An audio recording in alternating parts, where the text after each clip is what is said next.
은행 강도가 은행에 들어갔는데 돈이 없더라. 모든 걸 서류로만 이렇게 하니까. 그래서 그런 나라에서는 남의 나라 가서 지금 돈을 찍는데 그렇게까지 해서라도 꼭 종이 돈이 있어야 돼? 네. 아예 디지털로 바꿔볼까 하는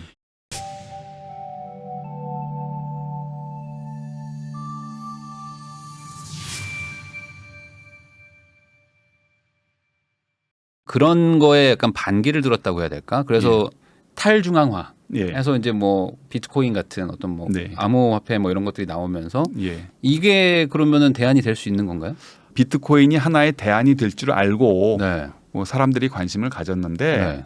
현실적으로 지금 우리나라에 있는 대여섯 개 가상화폐 거래소는 네. 전형적인 중앙 집중화된 시스템 아닙니까? 그렇죠. 예. 네. 그래서 기존의 은행이 원장 관리하는 거랑 하나도 다를 것이 네. 없다. 그리고 뭐 민주적이다 뭐다 하는 거는 그거는 굉장히 정치적인 구호고 그 블록체인 기술 기반으로 지금 그 세계 유수 은행들도 네. 뭐 R3니 뭐 하이퍼 레저니 뭐 이건 뭐 전문 용어긴 하지만 네. 그런 블록체인 기술을 이용한 동맹을 만들어서 블록체인 기술을 은행권 안으로 빨아들이는 네. 그런 움직임을 보이고 있거든요. 네네. 그래서 처음에는 핀테크 금융기관이 테크놀로지를 받아들이는 거하고 네. 테크핀 IT 업체가 금융업을 하는 거하고 둘이 처음엔 전쟁을 하는 줄 알았더니 네. 전쟁을 빙자한 결혼을 하고 있더라. 이제 그런 비판들이 지금 나오고 네, 있습니다. 네, 네. 전쟁을 빙자한 결혼을 해서 네. 결국 짝짝꿍이 돼서 고객들의 정보를 얼마나 빨아먹느냐 이거를 위해서 작당을 한 거 아니냐. 네. 이제 그렇게 보는 시선들도 조금 있습니다. 네. 그래서 비트코인이 생각만큼 민주적이거나 뭐 그렇지는 않은 것 같다. 그러니까 어떤 뭐 취지나 그런 건 맞지만 실제로 지금 이제 거래되고 이런 것들은 결국에 또 거래소라는 어떤 중앙 통제에서 계속 컨트롤하고 있고. 근데 이제 그 비트코인 자체는 그러면 이제 뭐 예를 들어 뭐 디지털 금 뭐 이런 얘기도 하면서 현금처럼 아까 말씀하신 어떤 중앙 통제에서 좀 벗어날 수는 있잖아요. 뭐 아주 극단적으로 얘기하면은 뭐 마약 자금 같은 것도 막 움직일 수 있는 것처럼 뭔가 그 중앙 통제에서 조금 감시를 좀 벗어날 수 있다. 이런 얘기도 있는데. 완전히 이론적으로 말하자면 중앙 통제에서 벗어날 수 있는 거는 그거는 맞는 것 같고요. 네네. 그 대신에 그 비용으로서 마이닝이라고 그러지 않습니까? 네네네. 채굴 활동을 위해서 전 세계가 엄청난 전기를 지금 네. 쏟아붓고 있는데 네네. 인류가 뭐 저 호주인가 지금 뭐 아르헨티나의 한 나라가 쓰는 전기를 블록체인 업계에서 쓰고 있다는데 인류가 그 보안 기술을 위해서 그 석탄을 떼가면서 그렇게 전기를 쓸 이유가 있느냐에 대해서는 또 조금 한번 생각해 볼 문제가 있는 것 같아요. 마차가 처음 나왔을 때 그랬거든요. 네네. 그 말 없는 차라고 해서 네. 말은 느리고 뭐 똥도 싸고 뭐 관리비도 힘들고 어쩌고 저쩌고 하는데 네네. 자동차가 갖고 있는 매연이라든지 여러 가지 문제에 대해서는 한 가지 말도 안 하고 저 마차 없는 사회를 만들자 하면서 이게 진정하게 우리 미래가 갈 길이라고 해서 자동차 보급에 열을 올렸었는데 지금 똑같이 저 중앙 통제를 피해서 이쪽으로 가자고 그러는데 그럼으로써 생기는 비용은 지금 하나도 생각 안 하고 있는 거 아니냐 하는 게 이제 또 그건 또 환경업계에서 이제 환경론자들이 또 제기하는 화두고요. 네. 근데 그 이런 얘기도 있더라고요. 그러니까 어쨌든 비트코인이랑 뭐 이더리움 여기가 이제 가장 뭐 시총이 큰데 여기는 이제 너무 커져 버려 가지고 사실상 여기에 들어가 있는 자산도 크니까 이거를 뭔가 없애기보다는 뭐 양성화를 한다. 뭐 그래서 뭐 실제로 뭐 그렇게 좀 뭐 합법화를 한다고 하는 데들도 있고 실제 뭐 통화로 쓰고 있는 데들도 뭐 소수지만 나라들이 또 있잖아요. 그런 한편 또 한 곳에서는 그럼 아예 중앙은행이 아예 저 기술을 써가지고 그냥 우리가 만들겠다. 뭐 CBDC 뭐 이렇게 얘기하고 뭐 중국처럼 그런 또 분위기도 있고 한데 왜 이렇게 좀 갈라지고 있는 건지. 비트코인을 돈으로 쓰고 있는 나라 그러니까 엘살바도르하고 최근에 짐바브웨인가 상황이 많이 안 좋긴 하겠죠. 거기가. 그런 나라들은 이미 통화 주권이 없기 때문에 큰 의미는 없는 것 같아요. 그리고 그 이론적으로는 비트코인을 화폐로 쓸 수 있지 않느냐 하는 이야기가 있는데 뭐 여러 가지 이유로 저는 그거에 대해서 굉장히 회의적이고요. 가격이 막 바뀌니까요. 그냥 가격도 바뀌고 비트코인의 장점이라고 하는 것들이 네. 가만히 따져보면 장점이 아니거든요. 어떤 의미에서요? 2,100만 개만 네. 발행이 된다고 그러는데 네. 지금 시중에서 거래되는 거는 비트코인이 하나가 단가가 커지니까 0.000개로 네, 다니잖아요. 네, 네. 그렇게 따지면 우리가 뭐 수학을 좀 배우면 알겠지만 0과 1 사이에 네. 숫자는 무한히 많지 않습니까? 네. 그래서 네. 2,100만 개만 찍는다는 게 무의미해요. 0. 그렇긴 하겠네요. 예. 그래서 2,100만 개만 발행한다는 게 무슨 의미가 있는 건지 지금 잘 모르겠고 네. 가격도 변동폭이 크고 네. 기타 등등으로 해서 비트코인이 그 보편적인 지급 수단은 될 수 없을 것 같고 비트코인을 받아들이겠다고 하는 네.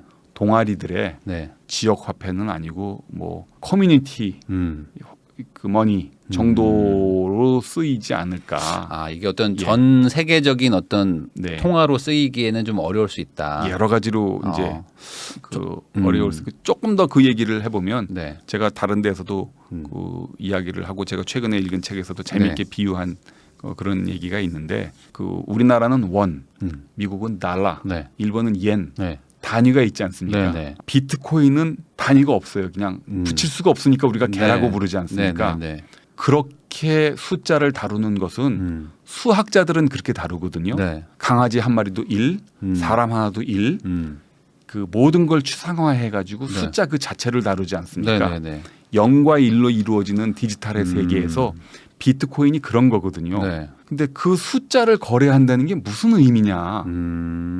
그 자체가 좀 수학하는 사람들한테는 그게 가능할진 몰라도 네. 뜬구름 같은 이야기다. 결국엔 어떤 단위를 붙이려면 환전이라는 게 필요할 수 있다. 뭐 예를 들어 달러든 원이든 숫자를 거래한다는 건데 네. 이거는 좀 이상한 거라서 이거는 비트코인 블록체인 기술을 이용한 하나의 유닛이라고 보는데 그거는 그래서 이게 뭐 화폐로 쓰기는 좀 뭐한 것 같고 네네. 투자 상품인 것 같아요.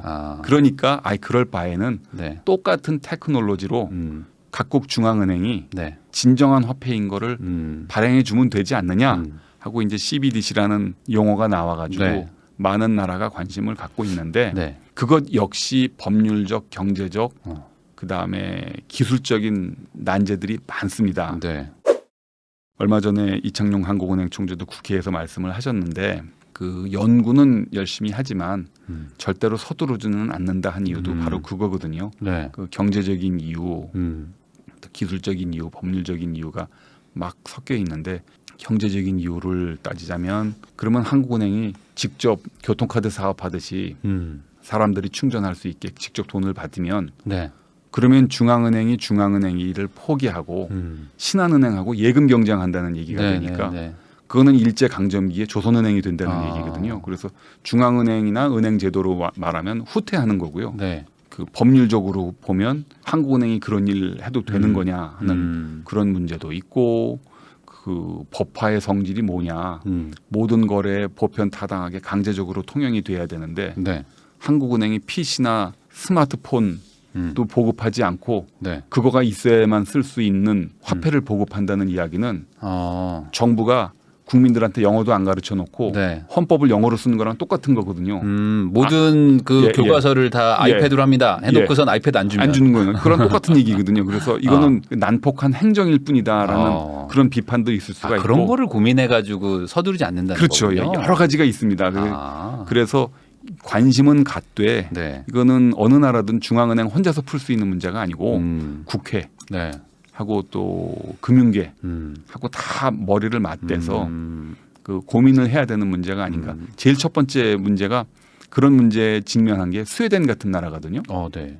스웨덴이나 이 노르웨이 같은 나라는 뭐 땅덩어리는 엄청나게 큰데 인구는 얼마 안 되고 은행 한번 가려면 눈도 많이 오는데 자동차 타고 눈길에 한 1시간씩 가야 되면 식당 가가지고 현찰 주면 막 화내고 안 받아요. 그래서 한 20년 전부터 화폐 절대량이 줄어들어가지고 은행 강도가 은행에 들어갔는데 돈이 없더라.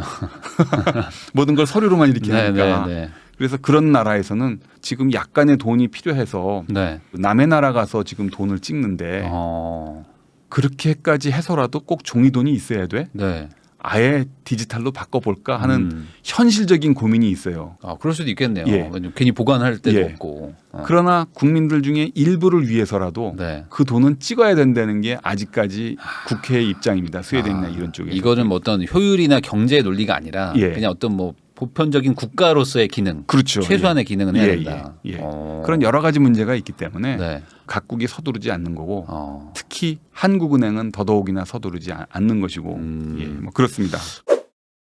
어떤 분들이 이제 얘기한 것 중에 제일 공감됐던 건 그거였어요. 뭐냐면 이제 요즘에 외화송금 같은 거 하면 예. 은행을 막 여러 개 거치면서 수수료 막 띄는데 예. 뭐 예를 들어 뭐 비트코인으로 뭐 네. 미국에 있는 우리 애한테 돈을 보내려면은 네. 여기서 이제 뭐 코인 바꿔서 그 지갑에 넣어주면 거기서 바로 예. 또 거래소에서 바꾸면 예. 거의 수수료 없이 이렇게 착착 돈이 바뀌지 않냐. 예, 예. 그러니까 이게 얼마나 편하냐. 예.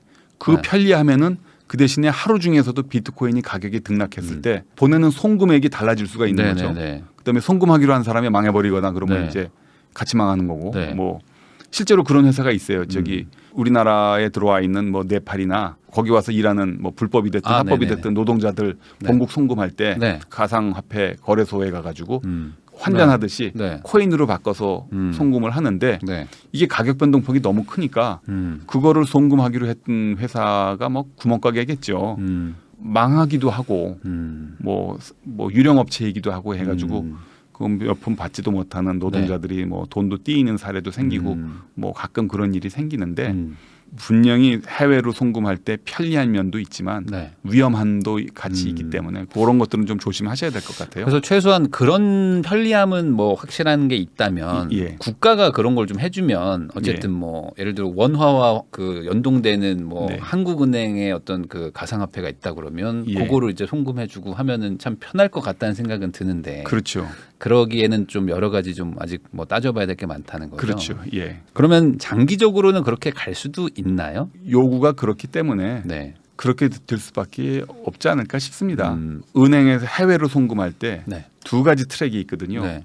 돈은 돈대로 네. 그 여기에 있는 신한은행이면 신한은행, 하나은행이면 하나은행이 자기가 파트너로 삼은 뉴욕의 그 뭐 시티뱅크라든지 뱅크 오브 아메리카하고 네. 서로 제휴를 맺어서 코레스 계약이라는 걸 맺어놓고 서로 상당한 양의 예금을 맡겨놓고 네. 그다음에 우리 고객이 당신 고객 누구한테 돈을 보내달라고 하니까 그것 좀 해줘 지시를 하지 않습니까? 네.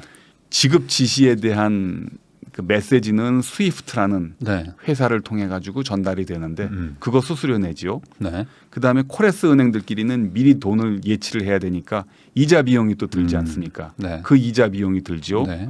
뭐 여기서는 여기서 나름대로 또 약간의 외화를 갖고 있어야 되니까 보관 비용이 들지 해서 2중 3중으로 코스트가 많이 들기 때문에 네. 송금 수수료가 특히 뭐 서민들일수록 굉장히 네. 크다고 느끼는데 여러 가지 시스템을 개량을 하면 그런 코스트를 절감할 요인은 분명히 있습니다. 네네. 비트코인이 하나의 자극제가 돼서 네. 그런 부분에서는 지금 낮춰질 요인이 분명히 있습니다. 국내도 송금 수수료 이런 거 카카오가 나오는 바람에 네. 많이 편리해지고 싸졌잖아요. 네네. 뭐 지금은 뭐 거의 송금 수수료 내는 거 없지 않습니까? 이제 뭐 그런 것들이 이제 인류 전체로 보면 편리한 점인데 분명히 낮아지긴 할 겁니다. 네. 예. 그러니까 그런 면에서 나름의 어떤 대안을 찾겠지만 그게 비트코인이 되기는 좀 어렵다. 예, 그렇습니다. 정부 나름대로 찾을 것이다. 예. 국가적으로. 예. 얼마 전에 직접 추천사 쓰셨던 이 클라우드 머니 여기에 예. 그 디지털 화폐로 개인 정보를 남용하면은 그 유튜브 추천 영상처럼 예. 좀 된다. 뭐 예. 좀 이게 나쁜 거다라고 한 거. 예, 요 얘기 좀 해주시면 좋을 것 같아요. 예, 예. 클라우드 머니라는 책인데 네. 그 브렛 스캇인가 하는 사람이 있었는데 제가 그 책을 굉장히 재밌게 읽었어요. 네네. 그 책에서 주장하는 것은 우리 모두가 은행에 종속이 돼서 은행이 빅데이터를 갖고 있으면 우리는 은행이 운영하는 AI 시스템에 의해서 평가를 받는다. 근데 그 AI가 공정하게 우리를 평가하냐 하면 이익을 극대화하는 방향으로 우리를 평가한다. 예를 들면 유튜브 하루 종일 뭐 네. 저도 코로나 걸렸을 때 계속 하루 종일 그거 봤거든요. 네. 뭐 드라마 돌아가면서 네, 네, 이것저것 네. 밤새도록 보고 그랬는데 이제 유튜브 좀 그만 보시고 나가서 좀 운동 좀 하시오 하고 운동 프로그램을 추천하거나 그러지는 않거든요. 아, 그렇죠. 유튜브는 더 보라고 철저하게 하지. 네. 자기한테 네. 이익이 되는 저 사람이 뭘 좋아할까 해가지고 알고리즘으로 다음 걸 보여주고 계속 네. 미끼를 던지지 않습니까? 그래서 유튜브가 아무리 AI가 발전을 한다고 해서 유튜브 AI는 우리한테 도움이 되는 게 아니고 유튜브 회사에 도움이 되는 정보만 취득하고 우리를 그런 길로 하는데 네. 은행이 주인이 돼가지고 운영하는 그 시스템에서 AI도 저거 어쩌다가 담배 살라고 담배 한 갑을 샀으면 저 사람은 담배 많이 피는 사람, 건강에 대한 관심이 없는 사람, 자기를 학대하는 사람 이런 식으로 평가하면 뭐 하나 행동 하나 한 것 때문에 네. 저의 신용도가 떨어지고 그러지 않습니까? 그러니까 그럴 수도 내가 있겠네요. 어떤 색안경을 쓰고 평가하는 것 때문에 네. 어떻게 평가되는 거를 나도 모르는 상태에서 그 AI 시스템에서 평가하는 대로 내가 대표가 된다면 네. 우리 모두는 기계에 종속이 되는 거 아니냐 네. 하는 그런 면에서 이제 클라우드 머니라는 책이 하나의 화두를 던지고 있어요. 그래서 네. 그거는 굉장히 중요한 메시지라고 생각을 합니다. 이게 저도 지금 느껴지는 게 저도 유튜브 그 뮤직이라는 게 있잖아요. 유튜브 뮤직을 쓰는데 거기 이제 추천 음악 같은 게 있습니다. 뭐 추천 막 재생곡 같은 거 랜덤으로 돌릴 때 이거 괜찮냐면 이렇게 좋아요를 눌러요. 그럼 좋아요 누르면 네가 좋아할 수도 있는 음악에서 또 떠요. 그럼 그것도 틀다 보면 또 거기서 이렇게 하다 보면 아 얘는 이런 애구나 해서 그런 음악만 막 계속 틀어주거든요. 이런 것처럼 어찌 보면은 내가 뭔가 주체적으로 사는 게 아니고 AI가 알려주는 대로 나는 어느 순간 사는 거잖아요. 그냥. 제가 지하철이나 이런 데서 유튜브를 못 보는 이유가 언젠가 한번 뭐 이렇게 보다가 뭐 아저씨인가 뭐 영화 잠깐 뭐 짤방 비슷하게 나오는 거 눌러서 거기 격투하는 장면이 나오더라고요. 그러니까 아 저 사람은 싸우는 걸 좋아하나 보다 해가지고 뭐만 하면 이게 싸우는 장면이 계속 떠가지고 뭐 저를 굉장히 뭐 안에 폭력성이 있는 그런 사람이 찜으로 주변에서 볼까봐 제가 여러 사람 앞에서는 유튜브 절대로 안 열거든요. 뭐가 튀어나올지 몰라요. 맞아요. 특히 유튜브는 알고리즘 시스템이다 보니까 내가 이렇게 채널 돌리면서 보는 게 아니라 얘가 주는 것만 보잖아요. 그래서 저도 유튜브 하지만은 모두가 아는 게 아니고 어떤 특정한 것만 보는 분은 거기만 계속 보니까 아예 다른 걸 못 보시더라고요. 얘가 뿌려주는 게 없으니까. 유튜브만 하더라도 제가 고르는데 은행 시스템에서 저의 행동을 갖고 은행이 내 정보를 갖고 있는데 나에 대한 그 성적표를 갖고 있는데 그걸 제가 모른다고 그러면 저는 굉장히 불안한 거죠. 그러겠네요. 그러니까 뭐 담배 산 게 쌓이면은 예를 들어 뭐 이 사람은 이제 건강이 안 좋아질 거니까 보험회사한테 데이터를 넘겨가지고 보험을 거절하라든지 뭐 이런 식으로 쓴다는 거잖아요. 무서운 사회가 되는 거죠. 그렇게 생각하면 좀 심각하네요. 실제로 중국에서 엔트 파이낸셜인가 그 회사에서 보험사를 운영을 했는데 중국 사람들이 길거리에서 침을 안 뱉는데요. 침을 뱉어서 사람들이 뭐라고 하는 평가가 들어가면 보험료가 올라가기 때문에 그래서 행동을 바꿨다. 그래서 그거는 이제 좋은 측면만 본 거고 나쁜 측면으로 보면 쓸 수 있겠죠. 그렇구나. 그래서 이제 데이터가 중앙 집중화가 되고 나도 모르게 평가받는다는 거는 좀 두려운 현실이죠. 그러면은 이 저자가 그러면 어떤 대안을 제시하는 겁니까? 그거의 대안이 비트코인이라고 사람들은 얘기하고 있는데. 근데 비트코인은 아니다. 비트코인은 상품일 뿐이고 금융계랑은 거리가 분명히 있는 대안이 될 수가 없고 현금이야말로 우리가 금융 AI에 종속이 되지 않는 마지막 탈출구다. 그래서 금융기관이 대형화돼 가지고 우리의 빅브라더가 되는 것을 막으려면 우리가 현찰 쓰는 자유가 있어야 된다. 그런 거를 주장하는 면에서 굉장히 독특한 주장을 하고 있습니다. 뭐 비트코인이나 이런 것들도 어쨌든 온라인 인터넷 기반이니까 그런 게 아니고 진짜 실물, 종이, 뭐 동전 이런 것들을 써야지만 그렇습니다. 나의 어떤 그 자유가 생긴다. 그렇죠.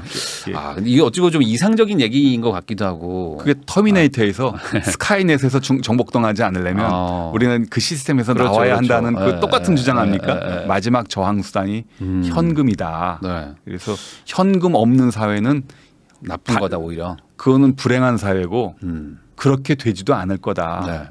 아무리 고층 빌딩이 쭉쭉 올라가고 그 고층 빌딩에서의 생활이 불편하지 않게끔 만들어주는 고속 엘리베이터가 있어도 세상에 비상계단 없는 고층 빌딩은 없잖아요. 그렇죠. 그래서 현찰은 그 고층 빌딩에서 비상통로 같은 것, 비상계단 같은 것이다. 그래서 없어지지도 않을 것이고 없어지면 진짜 위험한 사회가 된다.